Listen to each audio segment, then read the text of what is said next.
Okay, na mpendwa mtazamaji, ningine kuletea hii hapa. Kipa wa Yanga aliwahi kudakia Yanga na Simba auawa akidhaniwa ni mhalifu huko Kongo. Mabluki Doi Moke, kipa wa kizamani wa Kongo ambaye alikuwa akidakia Simba na Yanga, aliyeishi kwenye mitaa ya Kariakoo kuanzia miaka 99 hadi 2023, raia wa DRC Kongo, ameripotiwa kuuawa na wananchi akidhaniwa mhalifu. Wakati watani wa jadi soka la Bongo, Simba na Yanga wakitarajiwa kushuka dimbani katika dabi na inadhaniwa na kwa kauli mbiu ya haina kipengele, kuna taarifa kwamba mbaya ya huzuni kwa nyota wa zamani wa timu hizo mbili. Huyu ni Mabluki Doi Moke, kipa wa zamani wa Simba na Yanga aliyeishi kwenye mitaa ya Kariakoo kuanzia miaka 1999 hadi 2003. Moke, raia wa DRC Kongo kutoka Bukavu, ameripotiwa kuuawa asubuhi ya Machi 6, 2025 huko kwao Bukavu, DRC Kongo. Moke anadaiwa kuchoma moto na wananchi walichukulia sheria mkononi wakidhani ni mhalifu. Katika siku za hivi karibuni, matukio ya wananchi kuchukulia sheria za mkononi huko Bukavu nchini DRC Kongo yamekuwa mengi sana. Sababu kubwa inatajwa kuwa ni kupambana na wimbi la uhalifu kufuatia wafungwa wote kutolewa jela na waasi wa M23 baada ya kuliteka eneo hilo. Wafungwa hao sasa wamegeuka kuwa wahalifu mitaani na wananchi hawana namna zaidi ya kuwakamata na kuwachoma moto. Kwa hiyo wananchi walimkamata Doi Moke kimakosa wakidhani mhalifu na kumchoma moto. Doi Moke ni nani? Alikuja Tanzania mwaka 1997 kujiunga timu ya Majimaji ya Songea. Mkuu wa mkoa wa Ruvuma na wakati huo Anna Makinda aliamua kuwekeza kwenye timu ili kurudisha heshima ya klabu ya Majimaji na mkoa wa Ruvuma kwa ujumla. Akamleta kocha Nzoji Saba Taizan kutoka Burundi na nyota wengine wengi kama Godfrey Kikumbizi kutoka Mtibwa Sugar, Will Martin maarufu kama Gari Kubwa kutoka Yanga, John Alex Luena alirudi Majimaji kutoka Yanga na wengineo. Doi Moke alijiunga nyota hawa na kutengeneza moja ya kikosi bora na vya kuogofya miaka hiyo. Usajili wa Doi Moke kwenda Majimaji ulipambwa sana, wakati ikisemekana alisajiliwa kwa kiasi cha shilingi 700,000. Kikosi hiki kikatwaa ubingwa wa ligi kuu ya mabingwa mwaka 1998 na kushiriki klabu bingwa wa Afrika. Wakati ule ligi kuu ya Muungano ndiyo ilikuwa ligi kuu ya Tanzania na bingwa wake ndiye aliyemtambuliwa na CAF na FIFA.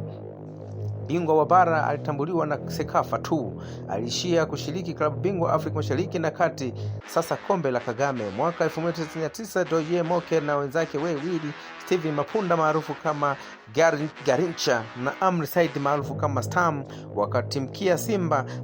Moke akacheza Simba hadi 2000 na kuhamia Yanga mwaka 2001 hadi 2003 alipoondoka na kutimkia Vitalo ya Burundi, timu aliyotumikia kabla ya kurudi tena Tanzania akiwa Simba. Moke alifanya mengi mazuri, lakini akakumbukwa zaidi kwa kushika kashikashi aliyoipata mwaka 2000 kwenye mechi ya watani. Mechi hii iliyofanyika Agosti 5 mwaka 2000 uwanja wa Taifa sasa Uhuru. Inakaribia kufanana na mechi ya safari hii ni kwamba siku ile Yanga ilikuwa na mechi moja aliyetoka kufunga ndoa Idi Moshi maarufu Mnyamwezi, na safari hii Yanga ina mchezaji aliyetoka kufunga ndoa Steven Aziz Ki na Mobeto. Katika mechi hii ile bwana harusi Idi Moshi alitokea fungate moja kwa moja na kufunga mabao mawili aliyoipa timu yake ushindi wa bao 2-0.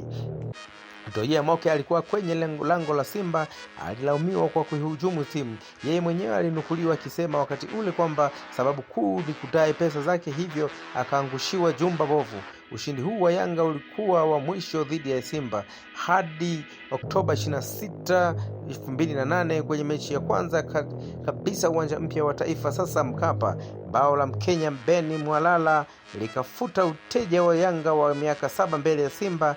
Basi Doke akaondoka Simba baada ya msimu ule wa mwaka 2000 na kujiunga na Yanga. Nafasi yake ikachukuliwa na Juma Kaseja chipukizi aliyetokea Moro United akipitia Mtibwa Sugar. Na Kaseja alipitia Mtibwa Sugar na kucheza mechi moja tu ya kombe la Fatri na kuondoka. Kombe la Fatri yalikuwa mashindano ya awali ya kombe la Nyerere likichezwa na upande wa Tanzania bara. Kombe la Nyerere ambalo lilichezwa kwa sura ya Muungano ndio sawa na kombe la shirikisho FA la sasa. Basi Kaseja alicheza mechi moja tu ya robo finali dhidi ya Yanga na kuisaidia Mtibwa kushinda kwa matuta, huku Kaseja akiokoa penalti mbili za Edibel Lunyamila, moja ndani ya dakika 90 na nyingine kwenye matuta ya mtoano. Moke akiwa Yanga Jangwani, Moke atakumbukwa zaidi kutokana na usajili wa kikosi chake kwenye mashindano ya ligi ya mabingwa Afrika chini ya kocha Charles Boniface Mkwasa. Yanga ilifanya moja ya matukio yasiyotegemewa. Walipangwa kucheza na Highlands ya Zimbabwe, timu iliyomlea na kumkuza Prince Dube, na mechi ya kwanza Dar es Salaam iliishia kwa sare ya 2-2, lakini wakiwa ugenini jijini Bulawayo, Yanga ilishinda 2-0 katika mechi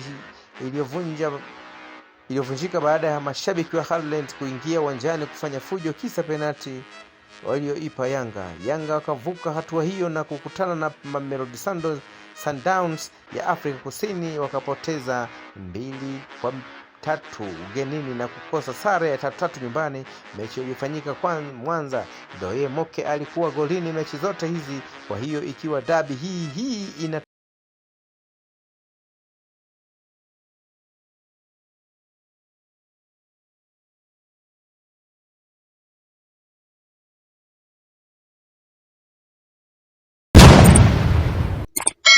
Get dollar.